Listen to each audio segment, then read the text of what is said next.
Okay, guys, I do have some brief things to say. I've cut down the list. We'll go through some other stuff next week, but obviously we've got a very special guest today, so I don't want to hold up introducing him. But I just want to acknowledge some milestones. We've got a couple doing their first men's Division 1 game this week. So Cam McLeod in the field, so one of the Cam, and Mark Chandler in the goal. 200th game up for Paul Page in the field, so well done to you guys. Something that annoyed me greatly on the weekend, we had a couple of B grade games where one, there was a 666 implemented, and another one where a deliberate rush behind was paid. So I've spoken to those umpires, reminded them for the 15th millionth time that I want them to have a look at the interpretations video. Remind you guys again as well, if you're unclear about what we do and what we don't do, to watch that video. It's just totally unacceptable for that type of thing to occur.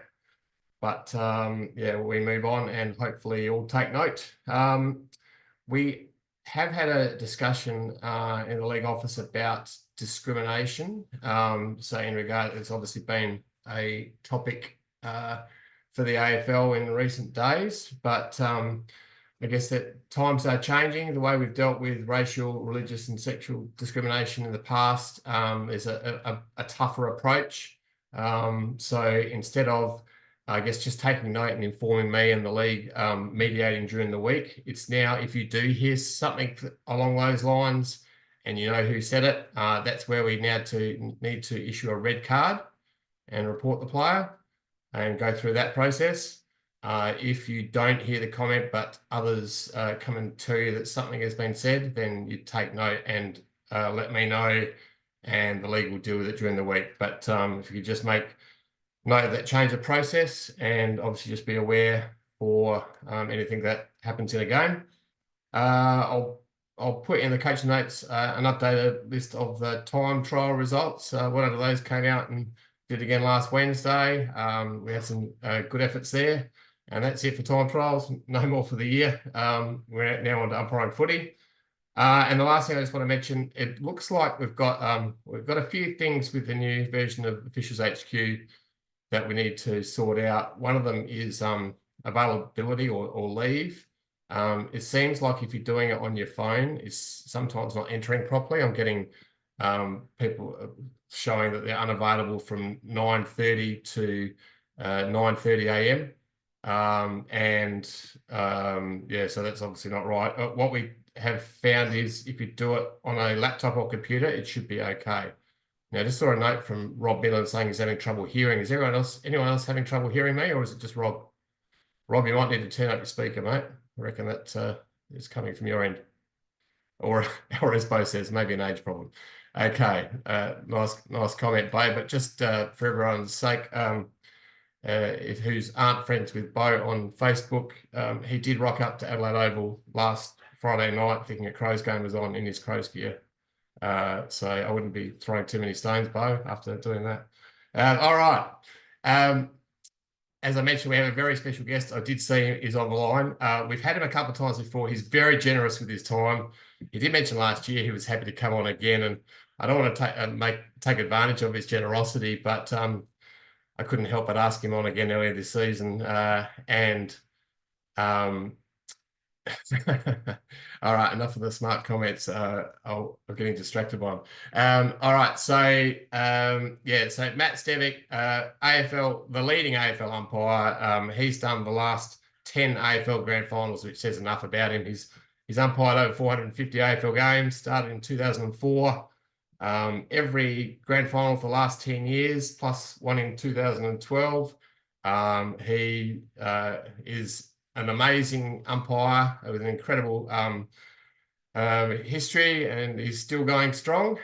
So love to welcome him to the Zoom. Matt, thanks very much for spending some time again with us today.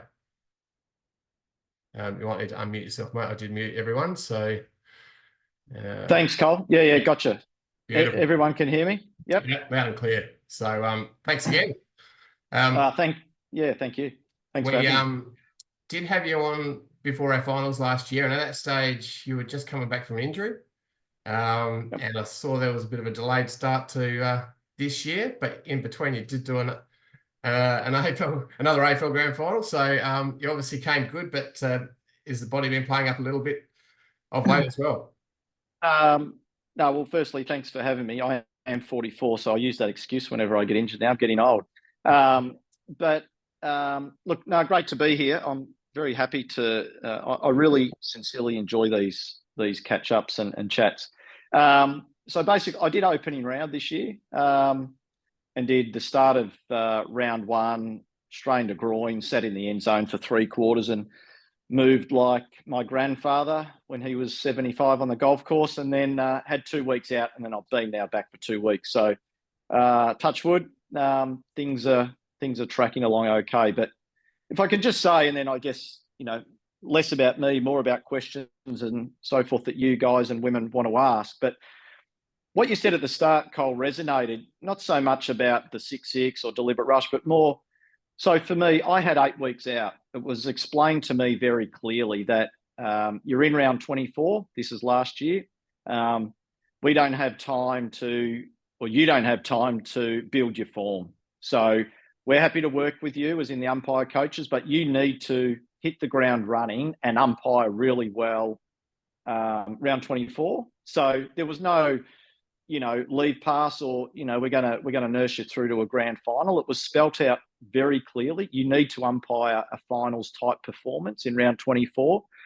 That was missing 7 weeks. And during that time, what I actually did, it doesn't matter how long we've been in the game, it's constantly refreshing the rules, the regulations, not every night for 3 hours, but for me, 21 years with the AFL, I'm still constantly refreshing myself with interpretations, bit of vision, marking contests, holding the ball, because there's so many elements to our job that we need to perform at every level. So even though I wasn't able to run around, I attended some AFL clubs twice a week just to stand on the sidelines to sort of see any match play, what's holding the ball, what's an evade, some marking contests. So whilst I wasn't out there running around blowing the whistle, for me, it was about to try and stay as ready as I possibly could. My expectations were maybe if I umpired round 24, I might be a chance to do 1 or 2 finals. And that was my expectation, or that was what I was comfortable with. But like we've all gone through across our career, it's like you are responsible, and I thought if I umpire out of my skin here, they'll give me a chance to keep going. If I don't, the decision's pretty easy. And look, I was really at peace with that. Probably took a bit of pressure off me too. So it was just about preparing well and trying to knock off each game if I got the opportunity. And thankfully, I kept running around. Yeah, so congratulations on another grand final. Fairly decent grand final to be involved with. What were your memories of the Collingwood-Brisbane game? Yeah, look, it was just, if you were to sell the game to anyone overseas or had never seen Aussie rules before, you'd probably pick that one. Great goals, great marks, played in the right spirit, lead changes, sort of an epic last 5 or 7 minutes. It was a pretty good script. And I remember chatting to Jeremy Howe on the beach up at the sunny coast a few weeks later. We were just talking about the granny, and he said, look, the pressure was on. He said, I actually came in at half time and I said to the defensive boys, I said, how good a game is this to be involved in? So, like even the players were sort of almost caught up in just how good a game it was. So, yeah, it was, you don't get many like that. It was a ripper. And one of the talking points from an umpire perspective, which I do want to ask you about, not so much concentrating on that particular decision, but maybe some just guidelines for us in our games, because I had one last weekend that maybe, realised that does happen fairly often is that advantage call. So when Hayden had that advantage where their player chose to play on, and then obviously it didn't go to their advantage after the kick. What's some tips you can give with that particular rule? Because it can be tricky. Yeah, good question. It is, and it can be really tricky, and it's dependent on a whole range of things. Your timing of your whistle, what sort of free kick it is. And so without getting too cute with the rule, if a guy got coat hangered, you'd hope and expect that every player sort of in the vicinity would know a guy's had his head ripped off and they've heard a whistle. So it's probably going to go to that player or that team. So then if a player chooses to swoop on it and boot it forward, you would say, well, you have chosen to take the advantage. But the important thing for us as umpires is the timing. I mean, I on a number of occasions have been, and sometimes for good reason, a little bit slow with the whistle for paying a free kick. So I think in those instances, and I don't want to go against what any coaching or whatever coaching direction you're giving, but there are moments where if you're slightly delayed on the whistle and a player kicks the ball, so the team who's got the free kick then kicks it away, almost simultaneously, I think you've got a bit of a card up your sleeve to blow time off and to bring it back. Because it's all about, did that player reasonably know that his team had that free kick? You know, and if you go back and say, well, if he's kicked it almost at the same time as when you've blown the whistle for the free kick, I think you've got the ability there sometimes to weigh it up and, you know, bring it back versus the very obvious one. You pay a push in the back, a player swoops on it, takes a bounce, shows that intent by, you know, continuing. So the game is flowing, or the player might sort of accelerate away. If he then sort of halts up 5, 6, 8 meters down the track and you've already called it, it's bad luck. But I just think you can hold the advantage call just a fraction, you know, and then I think you'll get the obvious ones right because the team will just want to generally take off. And for those really tight margin ones, I think you've got a bit of flexibility on whether you call it or bring it back. Yep. Does that make sense? Absolutely. Yeah, no, I agree with all that.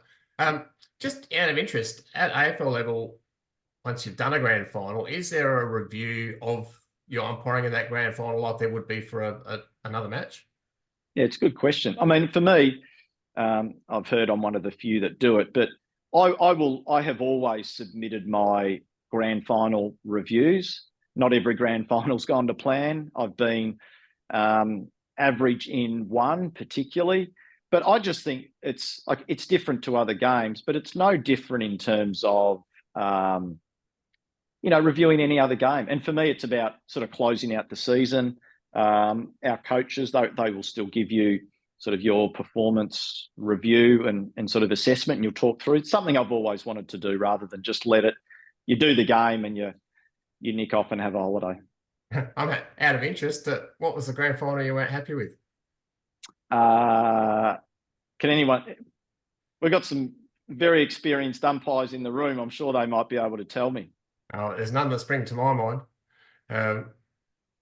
What was it about that grand final that made you? No, look, I'm sorry. I'm just playing around with these. Can everyone hear me still? Yep. Yep. Sorry, I'm just playing around. The Bulldogs, Sydney, there were just there were a couple of free kicks that I missed, contact below the knees. One of them in particular was the Hanbury one in the last quarter where he got injured. But for me, and this is what I'd say to all of you, like I wasn't overly critical of that missed decision because it was very borderline as to whether it was on the hip, down near the knee, above the knee. And again, not that we, all of us on this online, have the beauty of slow-mo replay, but you know, your coaches and things do. So look, they said that was a pretty close call and I erred the wrong way there. But look, there was one other basic mistake I paid, a holding the ball where a guy had handballed it. So I think decisionally, I came out of it pretty strong. But as we know, and particularly in an AFL grand final, sometimes 4 or 5 wrong decisions might not be as bad as 1 or 2 really poor decisions. So that was just my reflection on that particular game. Yeah, no, fair enough. So I'm going to talk about another interesting game that you were involved with recently here in Adelaide. So you were umpiring the Fremantle Carlton game, and boy, that was a real talking point afterwards. Were you involved on the microphone at the end there about like helping determine where the free kick was taken and all that sort of stuff? Were you involved at all in that? I don't know what happened in that game. people say, "Were you at that game?" I go, "Oh yeah, I don't think I saw the touch." And look, just on the touch too, and then I'll get to the other part. This is where I think it's important for us to be very honest around what's gettable as umpires on game day. So look, there was truckloads of noise, there was hysteria.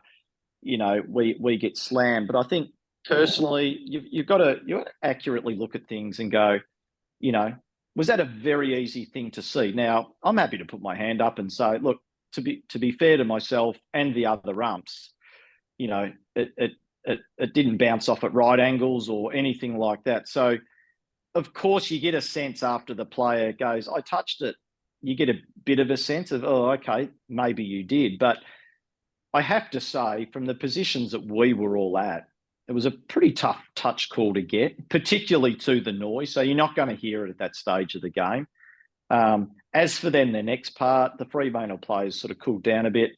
And then Alex paid the dissent free kick. So no, that was Alex who I think just in the moment, there was, the pressure and all that sort of stuff. His initial comment was free kick center of the ground, free kick here, or free kick in the pocket or something. So he sort of corrected himself there. Again, as we know, if the free kick went to the defensive side, the free kick starts in the middle of the ground. But in this case, it was an abuse free kick. So he paid it where it was. Yeah, I don't think anyone can be possibly critical of the missed touch. You just can't guess decisions. So I don't think there was any criticism there. My comment on it all was I reckon if the dissent interpretation was as it was last year when there was a crackdown, it probably would have been paid at 50 after the initial mark. And so there wouldn't have been a second shot at goal because there would have probably been a 50 paid earlier. But anyway, it is what it is. It's a good talking point. And how have you found that change of interpretation with dissent? Has that been easy to adjust to? Well, just on that, I think it's a really important discussion. And again, whenever these rules come into place, my first thought goes to community footy, young boys and girls, and not just young boys and girls, but for all of us that do it or have been through that, and that we need to look after the umpires. So I love the fact that the stance is very strong at the AFL level.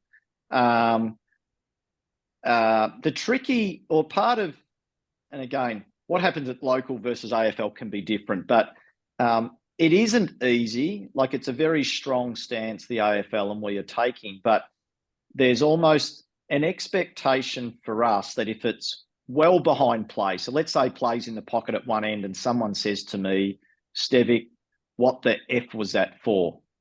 Clearly that's dissent, and normally we would pay that.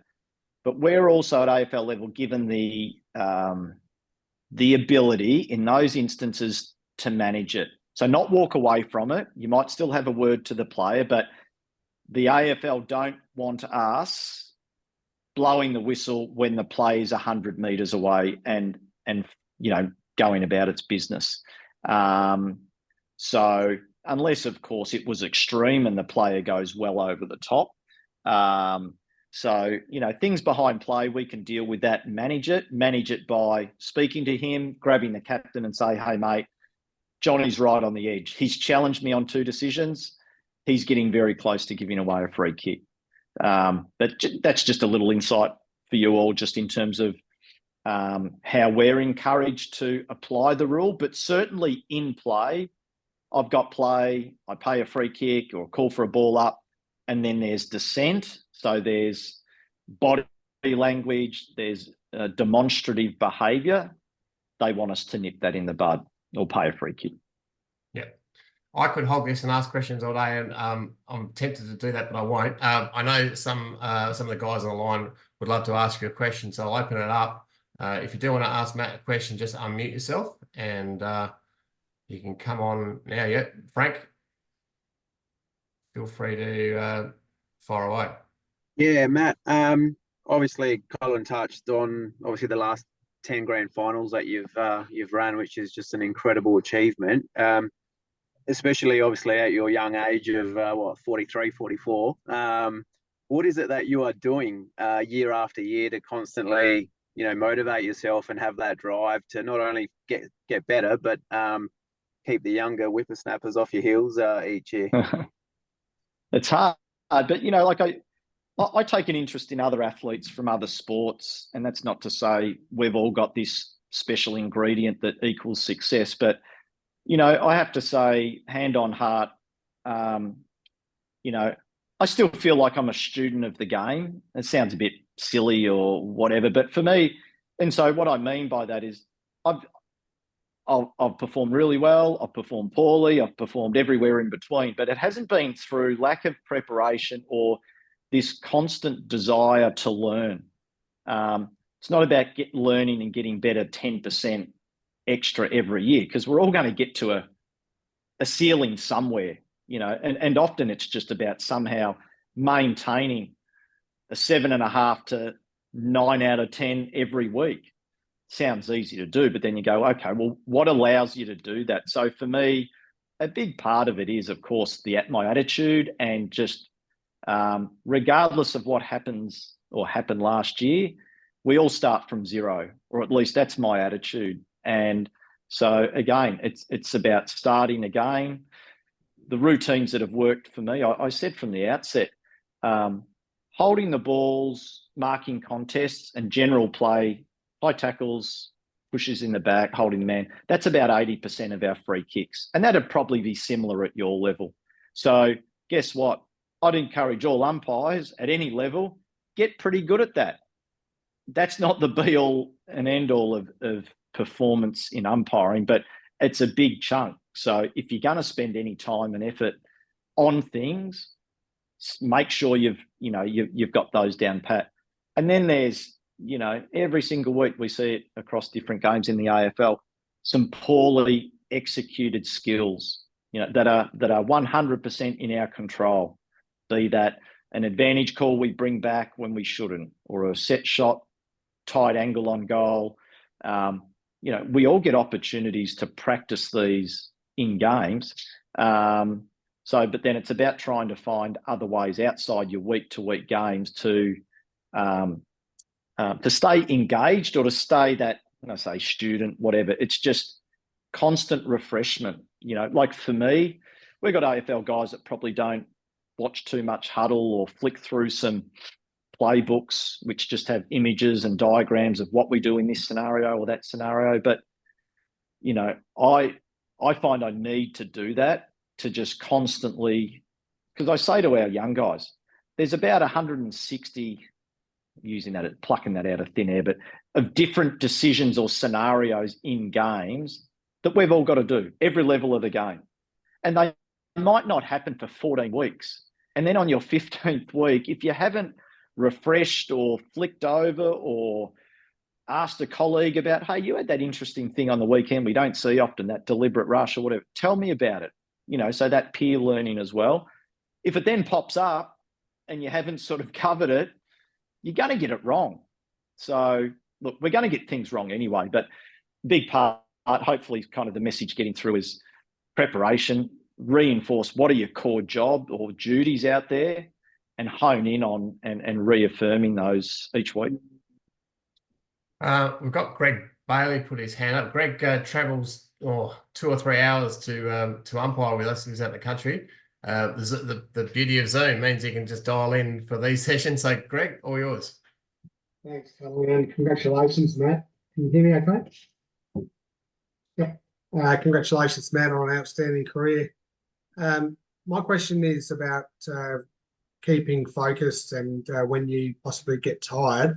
A number of us do 2 games on a Saturday, and sometimes on that second game, maybe in the third quarter, you're getting a bit puffed. How do you, what strategies do you use to maintain your focus so that you don't drift with your thinking? Yeah, good question. I mean, the reality is I won't lie, my mind drifts during some games, and you've got to almost like check yourself and like stop daydreaming.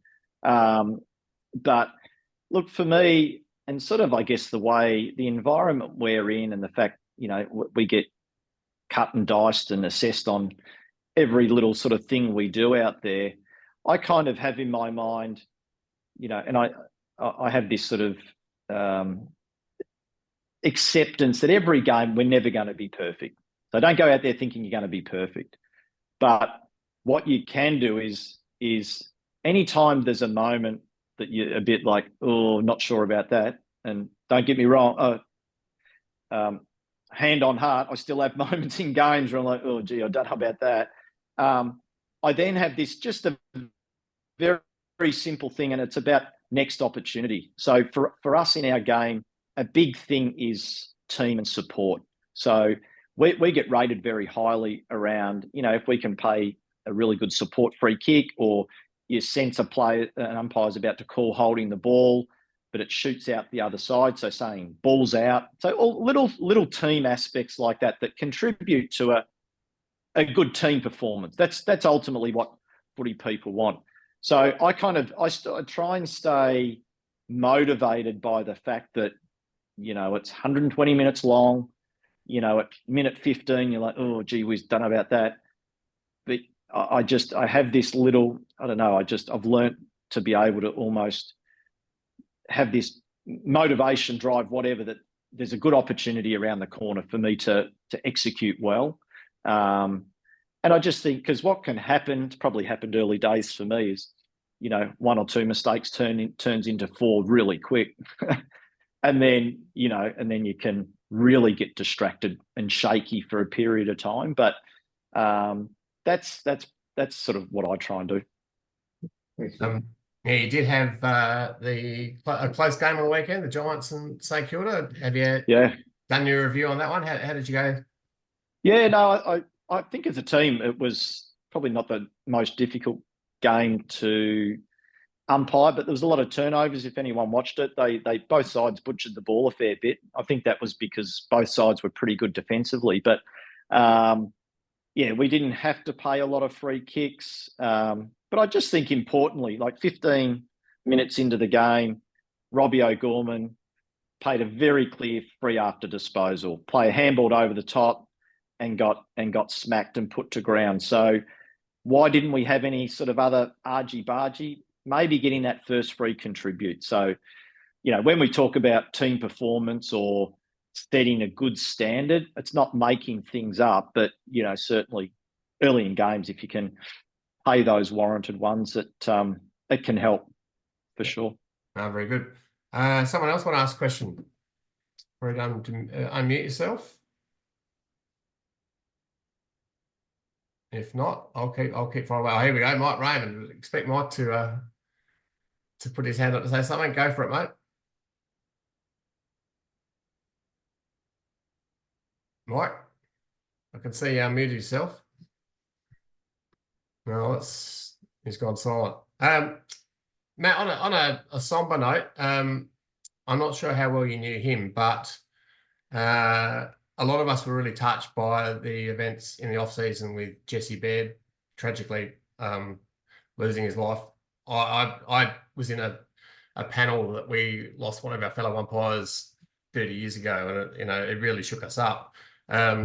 What sort of stuff has been done for the AFL umpires to deal with that absolute tragedy?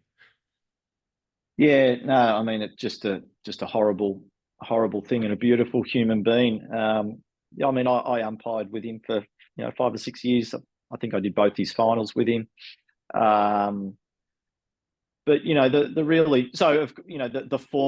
the formal things the AFL and the Umpires Association put in place around, there was some goal umpires very, very close to him, and people from other disciplines a bit less so. But there was that sort of professional support and counsellors and those types of things. But we had a few briefings with the AFL as a group online, but what was a beautiful thing out of it was, and I know, look, across Australia, goalfield boundaries, we got different jobs to perform. No one's more important than the other. We just got different jobs to perform. And, there's a tendency naturally by training times or function that, we don't get a lot of opportunities to blend together or mix and so forth other than game day. But look, what it showed, and myself and a few of the other fieldies were sort of drivers behind this, is, we just anywhere we possibly could to show, levels of support and understanding, and, throwing our arms around these guys and women who knew him much better. I was just pleased that we were able to all, provide that level of support. I know it was, again, I don't know quite a few of the interstate goal umpires, but this wasn't about, if you don't know them too well, just, tread water and stay away. So look, as a whole, umpiring family, and I extend that to you guys, and, right across Australia, I think there was, many, beautiful moments of just people getting around and supporting each other, and yeah, I think the goalies, and just, I guess, while we're on it very quickly, they've been bashed from pillar to post in the media, but I hope all you on the line can appreciate they're doing what they've been asked to do. If it's a close call, but they're still, even though, and they're certain, they've been told to go to reviews. Hence, we've had truckloads more to date. I think last week they got some briefing that if they believe it's a goal and it's a close call, don't take me for word verbatim on this, but instead of calling for the review, they would give the goal, and then while the ball's coming back to the centre, they double check anyway. But hopefully that will cut down, a number of reviews, because they were getting them right most of the time anyway. But just that overuse of it, it's probably frustrated them more than anyone. It's certainly been a talking point, that's for sure. Is there anyone else that would like to ask a question? Mike Raymond did unmute himself, but I think he's lost the line. So am I on? You are, mate. I was brilliant. I'll go for it. Matt, I've got my little girl and my little boy with me, and Blair doesn't want to be on camera, but over the last year, he's got really interested in umpiring. He's 9 years old. Yep. He also asked me to ask you, in the most respectful way, when are you retiring? And also, you can have my number. Are you going to get into coaching and development with juniors in the AFL once you retire, or you haven't thought that far ahead yet? Well, giving the bad news first, I've got probably 3 or 4 more years left in me. That's all going well. Oh, mate, no, he loves you, and he knows your name, and he almost knows every week where you're umpiring, mate. So it's not just you. He can name a few other umpires. So a lot of guys on here know what I'm like with developing umpiring with kids. Yeah. That's amazing. All right. Well, I'll send him some stuff. But no, look, I have a passion for helping young developing umpires, and do a lot of it already. Just randomly get people from local groups, or mate's son has just started, and can you give him a call, or can you come down and watch him one weekend, or a whole range of that stuff. And I don't get inundated. We're not the most popular people going around, but I love it. I was a teacher. I enjoy imparting my knowledge and skills and experiences onto others, and particularly young boys and girls. I was in Shepparton last week and saw a 14-year-old girl. We were doing just some umpiring drills, and without being silly or without pumping her up too much, but I said, gee, this young girl has got it. You can just see them do some umpiring drills, and you say, pay this, set kick, back off there, make it.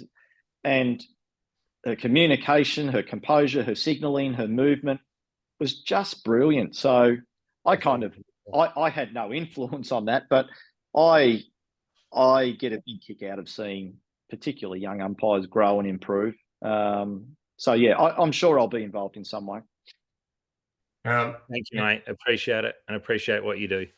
And Mike, you can let your boy know that he'll be seeing Matt this week in the Crows game. I've had a little sneaky look at the appointment. So back at Adelaide Oval this week, Matt. Looking forward to it. Matt's umpiring Friday night. Is that good? No, he's loving it, mate. Briar's on camera. Blair don't want to come in, but yeah, that's awesome. We'll be there. We might try and see you on Friday. See how we go. Thanks, mate. All right, we're running out of time rapidly. I've got time for 1 or 2 more if anyone wishes to. I'm happy to stay on the line a bit longer, but I'm conscious of this thing just shutting down right on 6:40, Cole. So it does. We've got a limit, which actually is probably. All right, well, fire away. You said there were going to be some curly questions. They've been pretty tame today. They have, haven't they? Frank, you've got another one? Yeah, when you're talking about obviously umpire abuse, obviously social media, all the likes of that sort of stuff. How's the group obviously been instructed to handle that, or how do guys go about it? Obviously in game, post game, and then during the week, obviously in dealing with it.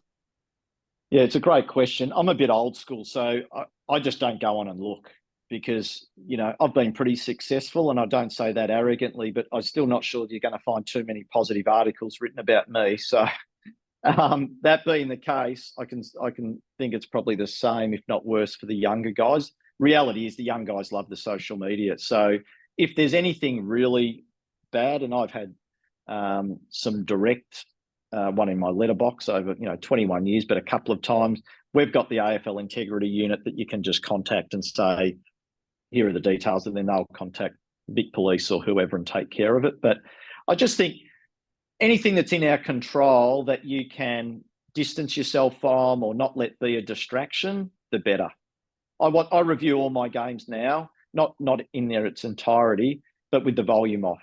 Why? I don't need to explain why. It's just all distraction, noise, and carry on. So, but yeah, it's certainly social media is never going to go away, and the abuse towards us. Yeah. All right. The one more is ticking. It is about to run out. So yeah, once again, Matt, like we really do love hearing from you. You know, it's so amazing that we get to chat to you like this. We were thrilled to see you get another grand final. Honestly, there were people that spoke to me afterwards and said that how excited they were just to see your name there. And we wish you all the best for this year. Thanks, guys. Let's do it again. Maybe mid-year we can jump on and we can have a catch up. We would absolutely love it. All right, thanks guys. Again. And all the best, guys. We had a good start last weekend. Let's keep it going this week. We'll speak to you next Monday.